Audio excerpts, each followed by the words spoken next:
One of the largest mail carriers contracted with the USPS is closing its doors. Now, according to an article, which is linked below, employees were notified the company's winding down all their operations over the next 60 days.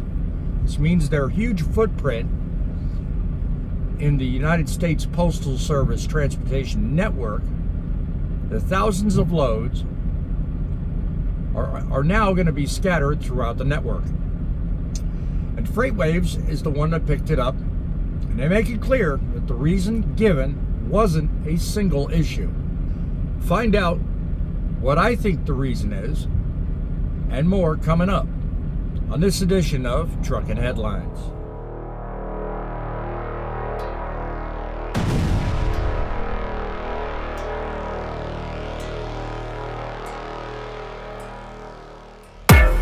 Greetings, truck lovers and truth seekers from all across the United States of trucking. We're here in the Truckin' City mobile studio once again. Forgo the mic because there's not a lot of background noise. Just you and me, your collaborative think tank for advanced trucking journalism.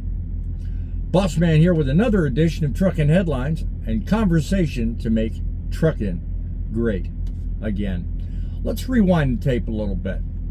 Months ago, the USPS found itself in a controversy few ever find themselves in, when they briefly attempted to ban non-domiciled CDLs. You remember that? They found out real quick that something wasn't right. The United States Postal Service couldn't enforce it because their network was so heavily dependent on the very thing that they were trying to rid their network of. See, this told us a couple of things. One, it told us the USPS has been propping up capacity with labor that they didn't fully understand or fully vet. The second thing it tells us is that carriers like 10 Roads, that's the company that's shutting down, were operating in an environment where compliance, labor pools, and federal rules were shifting under their feet. 10 Roads is not the first company to shut down. They're one of many. But I see this as more than just a passing tale. Did you ever notice how the hardest part of the day isn't the 5th hour of driving? It's the first 5 minutes. At the moment you're staring out the windshield, engine idling, debating on whether you're ready for another long day, you don't need motivation. You need movement. Because once that rig starts rolling, something changes. It's like a train leaving the yard. Slow at first. Motivation's nice. You can turn to this channel and get motivation all day long. It's like a spark plug. It's only useful when the engine's actually running. Momentum, on the other hand, well, that's torque. That's the power that gets you up that hill after the motivation has died out. Anybody who's been in this business for a while will relate to me when I tell you the second mile is easier than the first. By the time you hit cruising speed, you're not thinking about how tired you are or how unmotivated you were at very first. The wheels are spinning, your road is moving under your feet, and suddenly you feel like doing the very thing you didn't feel like doing an hour ago. See, now that's the magic of momentum. Message: don't wait for motivation. Create it by moving.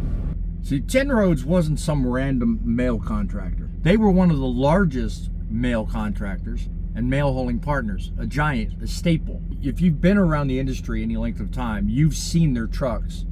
Now, 10 Roads, far as I can tell and far as I know, I may be wrong, correct me in the comments, they didn't utilize non-domiciled CDLs. So why were they affected? See, the problem wasn't the drivers. It was a simple economic fact that the USPS didn't act fast enough or boldly enough. Over time, there have been different issues come up. Pay, unionization, stuff like that. Companies been walking on razor-thin margins for quite a long time now. They didn't leave themselves much room to absorb problems like this. When you combine that with the contractor fact that's locked into something as big as the USPS, the math stops working. When you're losing money, you've just got to make corrections. And let me ask you, what contract makes up for the volume that the USPS provided them? I just hope that everybody affected is able to find alternative work. See, FreightWaves might not come out and say it, but I'm going to, okay?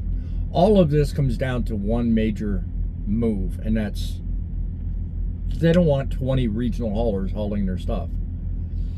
They're so neck deep in this non-domicile CDL position. They've got no choice but to consolidate. When you think about it, they have to. They don't want 20 regional haulers anymore. They want maybe 4 or 5. And I'm not talking about 10 roads. I'm talking about the Postal Service. I believe this is but the first domino. I think this is telling, and I think this is a message that the U.S. Postal Service needs to hear very clearly. The federal government really needs to pay attention. If the positions the USPS takes can force a carrier like 10 roads to go the way of shutting down their operations, being as involved with the Postal Service as they are, if I were the Postal Service, I would be paying attention to that.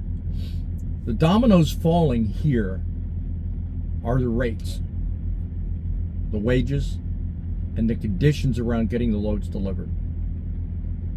If you're putting a majority of your work ethic into hiring people that can't speak the language, operate the equipment safely, or get from A to B without damaging life, limb, and liberty,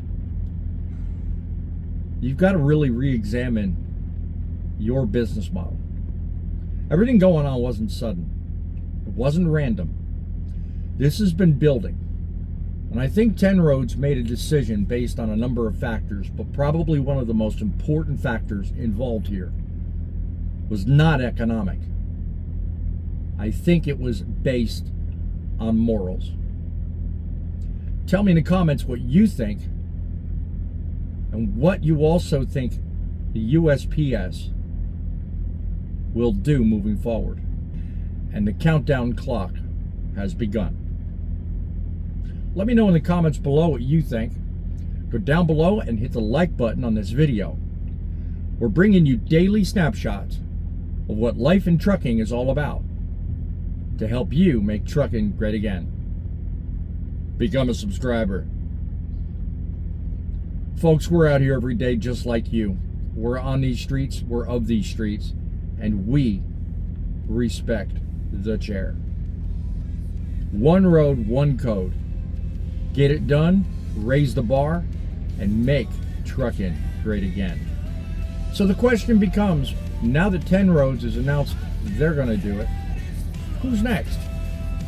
Let me know in the comments below who you think may go next. We'll be following it. We urge you to do the same. Till then, stay froggy, stay informed, and keep it rolling.